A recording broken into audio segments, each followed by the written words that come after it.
Previously on Buffy the Vampire Slayer. Grenade launchers are getting a buff. Pulse rifles are getting a buff. Swords are getting a nerf. SMGs are getting a buff. I wonder, will this have any immediate impact on the type of weapons we'll be grinding out next season? And now, the conclusion.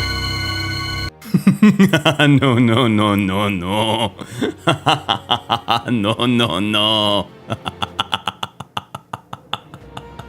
What's going on, ladies and gents, boys and girls, guardians of all ages, Joker back again once again, and today we are talking about the last Bungie weekly update before season of the reskin kicks off, and drip feeds us content for the next 4 months. Why you booing me? I'm right! Outriders, please don't suck. So, what last minute words of wisdom does Bungie have to impart on us before we step into another war with the Cabal? Well, this twab, I think, was supposed to be a loot hype extravaganza, previewing the models for the weapons that we might obtain through battlegrounds, strikes, pursuits, and of course, Trials of Osiris. But I don't think that's necessarily what happened. However, we did get some good memes out of it. So there is that. First up, Spoils of War. Season of the Chosen is delivering some shiny new things for you to collect.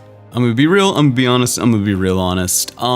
We don't need another 140 hand cannon. Like, we have plenty. We don't need another sword. We don't need another bow. We don't need another fucking grenade launcher. We have plenty. We don't need more Destiny. We need new Destiny. I'm not saying, I'm just saying. We've already spilled the beans that for the first time, some of your favorite weapons from Destiny 1 are showing up in Destiny 2 as rewards for completing Nightfall, the Ordeal. Here's the lineup: the Swarm, Palindrome, and Shadow Price. I kinda like the clarification that these are showing up for the first time as Nightfall Ordeal rewards, because if they're like, yeah, this is the first time some of your favorite weapons from Destiny 1 are in Destiny 2, like, what?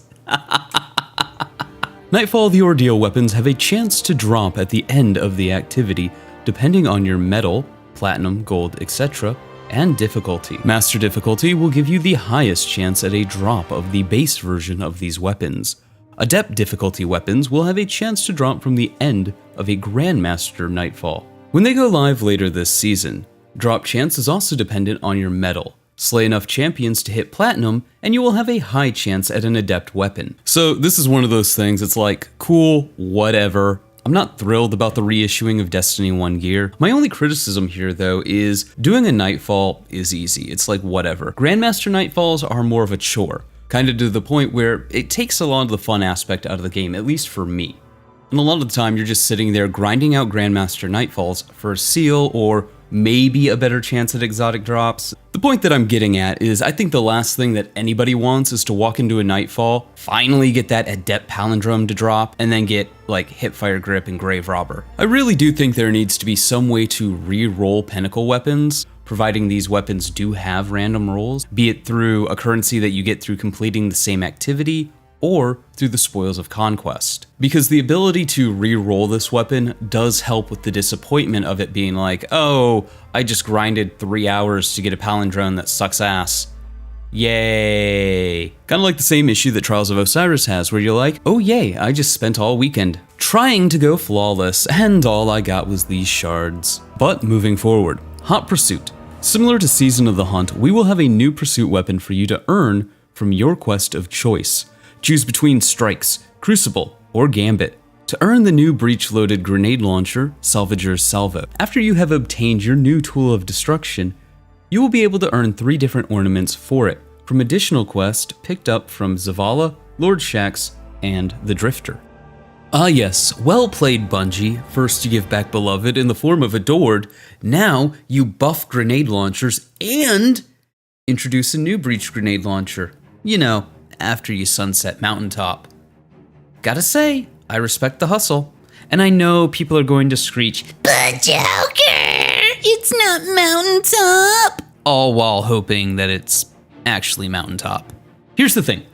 Either A, it's good, or B, it's pointless. Like, why wouldn't I just use Orwin's Maul if it's bad, or Truth Teller if it's bad? I guess you could argue Slot, but if it's a primary, okay, most of the meta weapons are primary. so it really doesn't matter. That said, Pursuit Weapons and Pinnacle Weapons are a reward type that is hard to get right, as there's only so much you can do. As I stated earlier, either it's good or it's pointless. In my own personal opinion, I do think that PvE should be the focus of Pinnacle Weapons, as these weapons can be curated as part of the toolbox for endgame PvE. When you start making weapons for PvP, however, you wind up with Not Forgotten, or Mountaintop, or Revoker. And sure, you can disagree with me if you want, but you'll be wrong. The PvP grind is much harder than the PvE grind, so these weapons do need to justify the grind. And that's where the problem lies, because I would argue that the grind justified Not Forgotten. I would argue that the grind justified Mountaintop. I would argue that the grind justified Revoker. I would also argue that these weapons ruined PvP in their prime. And there lies the point in the shape of the tooth. We need weapons that are worth grinding for because the activities that we're grinding for them in are not fun. Sure, you get the occasional dungeon or deep stone crypt, but those are so far and few between that the rest of Destiny is monotonous by comparison, and really the only reason that you're grinding out these other activities is for that moment when Destiny does surprise you, when it does deliver on its promise, that you're prepared, you have all the stuff you need. I've said it before, I'll say it again. We need new Destiny, not more Destiny. But moving forward, you may have already seen some teases of new rewards for Trials of Osiris coming with Season of the Chosen. We have 3 new Trials weapons. Here's another shot of the new armor you will be able to start earning when Trials goes live on February 12th. Each weapon will have an adept version with special mods. You can read more about that here, as well as special shaders that can be applied to any adept weapon, even the ones from Grandmaster Nightfall. The first week of Trials, armor and adept mods will be in the flawless chest. The second week is when you will have your first chance of the season to grab an adept weapon. Along with these new weapons and armor, Trials has some new cosmetic rewards to show off as well. The Ghost Shell drop chances increase as you win matches and increases when you hit the 3, 5, 7 win and flawless milestones each week. The Ship and Sparrow drop chances increases every time you go flawless. Here's a look at the rewards. So, a reskinned sword? Really? You can't make this up, can you? I guess when you're 3-peaking in Trials, you might as well do it with the sanctioned stick of the third eye. Could I bitch about the reskin sword or the reissuing of the Destiny 1 messenger? Sure, but at this point, I feel like I'm screaming into a void. What I will say about Trials is I do like the armor, and I do hope that there's going to be more to Trials of Osiris than 3 guns and a new set of armor. The mode itself needs work. Loot at the end of matches would help, or, like I've suggested before, the addition of a deep stone crypt-like chest at the lighthouse where tokens can be spent to re-roll weapons or get different versions of weapons or armor that you might not have. Currently, one of Trials of Osiris' biggest boon has little or nothing to do with Trials of Osiris, and that's the transmog feature that will be coming eventually to Destiny 2. Because let's face it, the armor may look cool, but nobody wants to grind out all weekend for a couple pieces of armor, only to have them be like in the 40s or mid-50s on stat rolls and be left with nothing. With the transmog system, at the very least, you have this little token thing that you can superimpose over actually well-statted armor. So there is that. You can get your one and done on every piece of armor you want, then never have to worry about playing Trials of Osiris again. And I'd be lying if I said I wasn't interested in the hand cannon because, well, I like that class of hand cannon. Not really much more to say, simply because we don't know the perks or the stats or anything other than the visuals of the weapons and armor. So, it is what it is. And last, but certainly not least, we come to probably the most interesting thing in this week at Bungie. Dare I say, something even game-changing. A buff to a set of exotics that everybody had written off, the Cult of Aeon. The team has some cool plans to shake up the Aeon suite of exotics. Here it is, straight from the Destiny dev team, on what you can expect when you equipped these arms. In redesigning the Aeon Cult exotic armor pieces, we wanted to lean hard into the idea that these are exotics you and your fire team wear when you really want to work together as a team. With that in mind, we had 3 main goals for the revamped mechanics. Create role-based mechanics that reward you for doing things that your role is supposed to be good at. What? In an RPG? Gasp!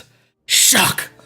Horror! Lightning crackle, lightning crackle, lightning. Create mechanics that reward other players in your fire team when you fulfill your role. Give your fire team incentive for each player to take on a different role. Instead of having a single monolithic exotic perk to handle this, we opted to take a page out of the Armor 2.0 book and give the Aeon Cult exotics their own unique mod socket and mods, which are all unlocked as soon as you acquire the exotic, and each of which is tied to one of the different Aeon Cult roles. These mods are identical across the exotics for all 3 classes, so you can choose any role regardless of which class or subclass you're playing. Each of these mods has one perk that focuses on the user and one perk that grants benefits to allies. Additionally, the second perk includes an extra benefit for anyone on your fire team that has not chosen the same role. So for maximum efficiency, each member of a 3-player fire team should choose a different mod to reap the most benefits. First, 1 of 2 things dawn on me. 1, we haven't seen any new exotic armor for Season of the Chosen.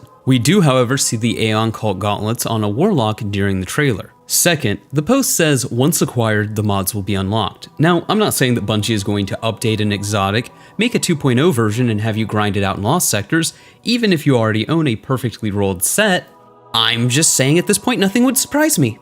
Hypothetical worst case scenarios aside, this change isn't just interesting for these exotics, though I can see these becoming a standard for most endgame content. Free heavy, health regen, overshields, a constant stream of orbs of light, true support class featured. But what we're seeing here is Bungie playing with exotic catalyst for armor, at least in my opinion. Because like it or not, we're kind of at a point where year 1 and 2 exotics are getting kind of outdated going into year 3 and 4. Look at exotics like young Ahamkara's spine, where in Destiny 1 it gave you 2 trip mine grenades, in Destiny 2 it's worthless. And it's because exotics like young Ahamkara's spine were created for a very different sandbox. They could also take things like Skullfort and let it work on every iteration of Shoulder Charge, or add an extra jump to Stompies. Tie these catalysts to the new seasonal challenge model, and there you go. Exotic catalysts have always been an interesting way to buff weapons, and I see no reason to not do that with armor as well. This weekly update is sort of an interesting mixed bag, because on one hand, you do have reskinned and reissued weapons, and that's the rewards that we're all supposed to get hyped for, which is kind of disappointing. On the other hand, you have this really inspired buff to the Cult of Aeon exotics, and I think we need more of that. We need new Destiny, not more Destiny. But hey, those are just my thoughts. Let me know yours in the comments below. Remember to like, but only if you did. Subscribe for more. Feel free to donate to my Patreon if you're feeling particularly generous, but above all else, stay frosty.